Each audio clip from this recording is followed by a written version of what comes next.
Good morning, everyone, and thank you for the opportunity to present our consultancy progress briefing. Our project focuses on key supply chain and sustainability challenges currently facing Fonterra, specifically related to sourcing of palm kernel expeller or PKE, which is widely used as supplementary feed in New Zealand dairy sector. And the core issue we are addressing is that a portion of PK used within Fonterra supply chain has been linked to Indonesian supplier associated with illegal deforestation. Although PK is not a consumer-facing product, it plays a significant role in dairy production. Because of the sustainability risk occurring upstream can quickly translate into a reputational and strategic risk for Fonterra itself. So this issue is particularly important right now for three key reasons. First, it has already become public. Environmental groups and media investigators have drawn attention to the issue, leading to protest and growing scrutiny. This means the risk is no longer theoretical, it is visible. Secondly, global expectations around sustainable sourcings are tightening rapidly. Many export markets, especially in Europe, are introducing stricter requirements and around deforestation-free supply chains. This increases regulatory and compliance pressure on exporters like Fonterra. This is why we view this problem as a CEO level strategic issue rather than an operational one. It affects brand credibility, particularly Fonterra's sustainability image, market access, especially in environmentally regulated regions, and risk exposure, including reputations and regulatory risk, and for long-term strategy. It because supply chain integrity is now a source of competitive advantage. If this issue is not addressed, Fonterra faces growing pressures from regulators, reputational damages, and potential disruptions to its global supply chain network.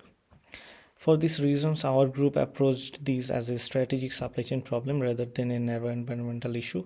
To understand where the risk enters the system and how it can be managed, we applied a structured analytical framework. I will now hand over Bimala, who will explain the analytical approach we used and why it was appropriate for this case. Thank you. Thanks, Sohail. Building on the problem context that just been outlined, I will briefly explain how we approach analyzing these issues and we choose the framework for this project. When we look at Fonterra's situation, it quickly became clear that this wasn't a simple sustainability or compliance challenges. The company operates a complex global supply chain with multiple tiers of suppliers, and the deforestation risk doesn't sit with a single actor or decision point. The sources of palm kernel expeller span several countries, involves indirect suppliers, and there is limited visibility upstream. Because of this complexity, a simple descriptive approaches or high-level tool wouldn't have been enough. We need a framework that could show where environmental risk enters the supply chain, how it's managed or measured, and how sustainability concerns tie into operational and strategy decisions. That's why we choose the Supply Chain Operational Reference Framework, or score that looks at supply chain end-to-end, letting us examine sourcing decisions, suppliers monitoring, risk flows, and governance structures in detail. It's particularly useful for Fonterra's palm kernel explorer sourcing, where risks are upstream and not always visible. We focus on two score dimensions. The first one is source. Source looks at supplier sections, procurement, traceability, and verification of sustainability claims. This is where deforestation risk fire enters. And the second one is enable. Enable covers government structure, risk management, monitoring, and transparency, because even strong policies can fail without proper oversight. We supported our analysis with a triangulated evidence base, drawing on academic research, industry, and government reports, NGOs' investigations, and media sources. This approach goes beyond surface-level claims, highlights weak points in accountability of streams, and connects environmental risks directly to business risks. Now I will hand over Kalpana through key findings. Thank you. Thanks, Vimla. Using the SCOR framework and the evidence we reviewed, we identified several key insights that explain why these issues exist and why it represents a real strategic risk for Fonterra. This isn't just a short term operational problem, it's a deeper structural challenge within the supply chain. I will start by focusing on core structural and supply chain drivers, including sourcing dependencies and limited flexibility, because this sit as the heart of the issue. Understanding them helps explain how operational pressure translates into broader strategic risks and sets the stage for discussing more sustainable and long-term solutions. For in the finding one, we identify the most critical issue is limited traceability of a stream. Fonterra has good visibility over its direct PKE suppliers, but this usually stops at first try and doesn't consistently reach the plantation level. This matters because deforestation risks occurs much earlier in the value chain. Even when direct suppliers appear complement, Fonterra can still be indirectly exposed to deforestation or illegal land clearing further upstream. In the finding tools, we we find that the second issue is that risk is geographically concentrated.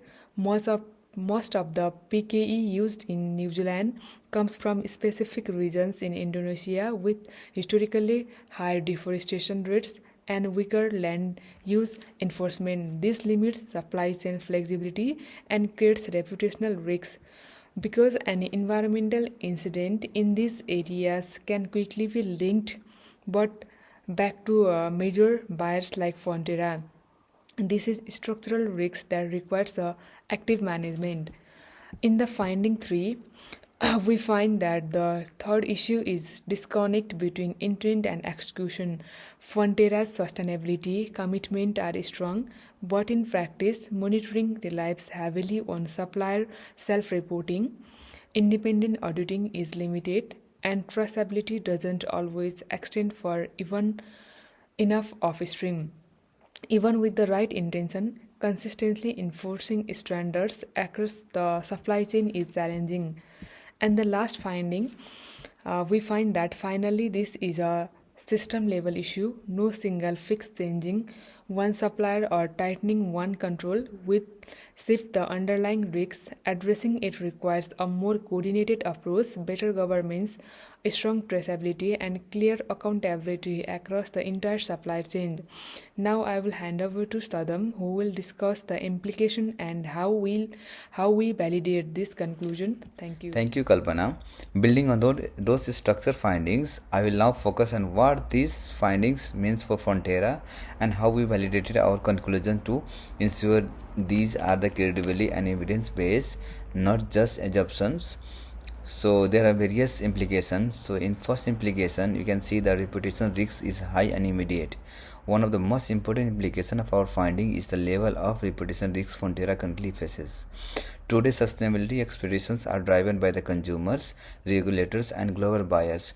Because of these, even indirect links to deforestation can cause significant brand damage.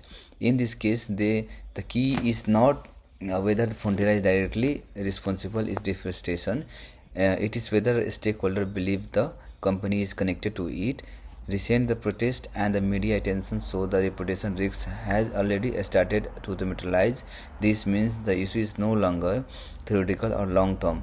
It is already influencing the public and stakeholder perceptions. So in implication 2, you can see the regulatory and market access risks. The second major implication relates to the regulatory and the market access risks. Many export markets, especially in the Europe, are moving towards stricter deforestation supply chain regulations. These rules increasingly hold companies responsible for environment impacts across their entire supply chains, not just their direction operations. In Fonterra cannot demonstration a strong traceability and due diligence. It may face higher compliance costs, reduced access to premium markets and increase the scrutiny from the regulators and customers. These make the issue strategic rather than the operational. In applications 3, you can see the strategic exposure from supply chain structure. Our findings also suggest this is not a one-time supplier issue. This is a structural vulnerability. Fonterra reliance on limited sourcing region and reduced upstream visibility creates a concentration risks. So this means that the regulatory, environmental, and the reputational disruptions could affect the entire supply chain. This shows that the issue cannot be solved through the small operational improvements alone. It requires a strategic response focused on the government's sourcing strategy and the supply chain transparency. So you can see in the validations of findings, to ensure our conclusions, we validated them in several ways. When first, we across the check evidence from the multiple independent sources, including the academic resources, NGO reports, and industrial publications. Secondly, we can compare the patterns across the different data sets to identify consistent trends rather than the isolated case. Third, we tested our assumptions against the real world developments, including the recent regulatory changes and public reactions to the sustainability issue in the agriculture. Across these sources, the same risks appear repeatedly, which increase the confidence in our findings. Acknowledging limitations. It is also important to recognize limitations in our analysis. We do not have access to Fonterra's internal suppliers audits or contracts. This means some conclusions rely on industry level evidence rather than the company specific data. However, because the findings are consistent across the credible sources, we believe the risks identified and realistic and strategically important. Transitions to final sections. Overall, our analysis shows that Fonterra faces meaningful sustainability and supply chain risks that require strategic attention. The next step is to consider what opinions are available to address these risks, and we direction is more valuable. So I will now hand over to Ritik, who will discuss the strategic options and next step for these projects. Thank you so much. Thank you, Saddam. Building on your findings, the next step is turning risk into actionable options, weighing trades off and identifying the most credible direction while noting that we still need testing. The emerging options are three.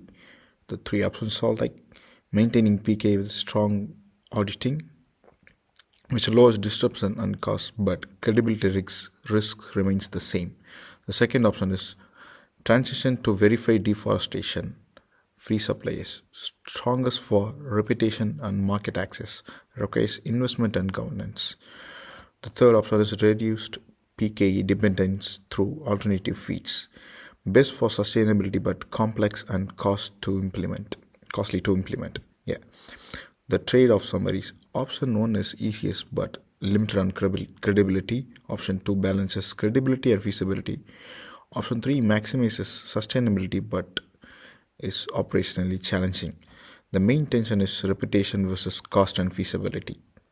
So we are currently thinking option 2 currently with a mix of option 3 over time.